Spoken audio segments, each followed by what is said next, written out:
अस्सलाम वालेकुम वीवर्स, आज आपके साथ मटन निहारी की रेसिपी शेयर कर रहे हैं। बहुत मज़ेदार बनती है। तो चलें इस रेसिपी को शुरू करते हैं। बिस्मिल्लाहिर्रहमानिर्रहीम। मेरे पास है मटन तकरीबन 1 kg। कुछ पीसेस इसके बोनलेस हैं और कुछ बोन वाले हैं। यहाँ पे 1 कप मैंने ऑयल लिया है प्रेशर कुकर में। इसमें लहसुन अदरक का पेस्ट डाल दूँगी मैं 3 टेबल स्पून। इसमें प्याज बिल्कुल नहीं ऐड कर रही मैं, सिर्फ लहसुन अदरक का टेस्ट है, लहसुन अदरक की का ही कलर है। तो ये देखें इस तरह से अच्छे से फ्राई हो गया है। इसमें थोड़ा सा मैंने पानी ऐड किया है ताकि लहसुन अदरक का जो कलर है और टेस्ट है वो ज़्यादा अच्छे से निकल आए। अब इसमें मटन डाल दिया है मैंने, जो इस तरह से अब हम फ्राई कर लेंगे इसके अंदर लहसुन अदरक के साथ। इसका कलर चेंज होने तक इसको अच्छे से फ्राई कर लेंगे। तो बस ये देखें इसका कलर चेंज हो गया है और ये अच्छे से फ्राई हो गया है। तो अब इसमें योगर्ट ऐड करेंगे, जो मेरे पास 1 कप है वो मैंने इसमें ऐड कर दी है। टमाटर इसमें बिल्कुल भी ऐड नहीं करेंगे, योगर्ट ऐड की है मैंने। नमक ऐड कर रही हूँ 1.5 टीस्पून। चिली पाउडर ऐड करेंगे 2 टीस्पून के करीब। आप अपने टेस्ट के मुताबिक कम या ज़्यादा कर सकते हैं, लेकिन ये बिल्कुल ऑथेंटिक रेसिपी है, बिल्कुल ज़बरदस्त टेस्ट के साथ। ज़बरदस्त मसाले हैं इसमें। 1/2 टीस्पून हल्दी पाउडर का ऐड करके इसमें निहारी मसाला ऐड कर दूंगी, जो तकरीबन 3 टेबल स्पून के करीब है। और ये सारे मसाला मैंने इसमें ऐड करके इसको अच्छे से मिक्स कर लिया है।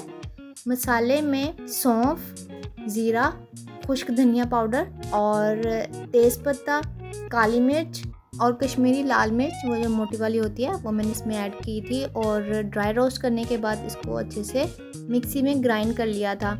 और ये मसाला मैं पहले बना के ही रख लेती हूँ, क्योंकि फिर मुझे अर्जेंट बेसिस पे बनानी पड़ती है। आप चाहें तो किसी ब्रांड का भी यूज़ कर सकते हैं। 2 से 3 गिलास पानी ऐड करके प्रेशर कुकर का ढक्कन लगा दिया था और सीटी 2 से 3 आई थी, तो मैंने बंद कर दिया। यहाँ पे मैंने 1/2 कप आटा लिया है, गंदम का आटा, जिसकी हम रोटी बनाते हैं।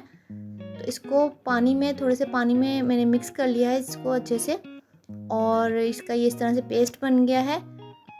अब ये पेस्ट जो है इसके अंदर ऐड कर देंगे। अब लो फ्लेम पे आटे को अच्छे से पका लेंगे। तो इस तरह से हमने इसको पका लेना है जब तक कि इसकी आपकी रिक्वायरमेंट के हिसाब से इसकी थिकनेस नहीं आ जाती। ठीक है, कंसिस्टेंसी इसकी आपकी रिक्वायरमेंट के हिसाब से नहीं आ जाती। तो बस भी इस तरह से जब ये पकने लग गई है और इसका ऑयल जो है वो निकलता आ रहा है, तो हमने इसको चूल्हे को बंद कर देना है। और ये देखिए इस तरह से इसका तेल जो है वो निकल आया है और ये कंसिस्टेंसी है हमारी। तो इसे डिश आउट कर लेंगे। ज़्यादा थिक नहीं करना, वरना जब ये बार बार गर्म होती है, ये साल हम बार बार गर्म करते हैं, या ये जब ठंडा भी हो जाएगा ना तो भी ये थोड़ा सा थिक हो जाता है।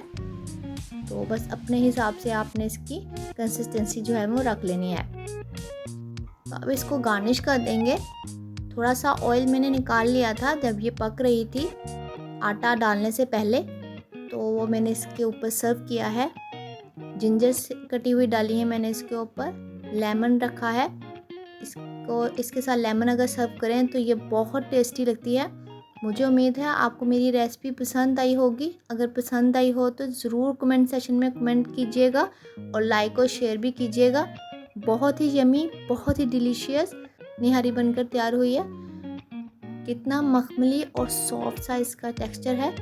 तो मुझे उम्मीद है आपको मेरी रेसिपी पसंद आई होगी। रेसिपी पसंद आई हो तो लाइक और शेयर कीजिएगा। अपना और दूसरों का ख्याल रखिएगा। मिलते हैं हम इंशाल्लाह नेक्स्ट वीडियो में। तब तक के लिए अल्लाह हाफिज़।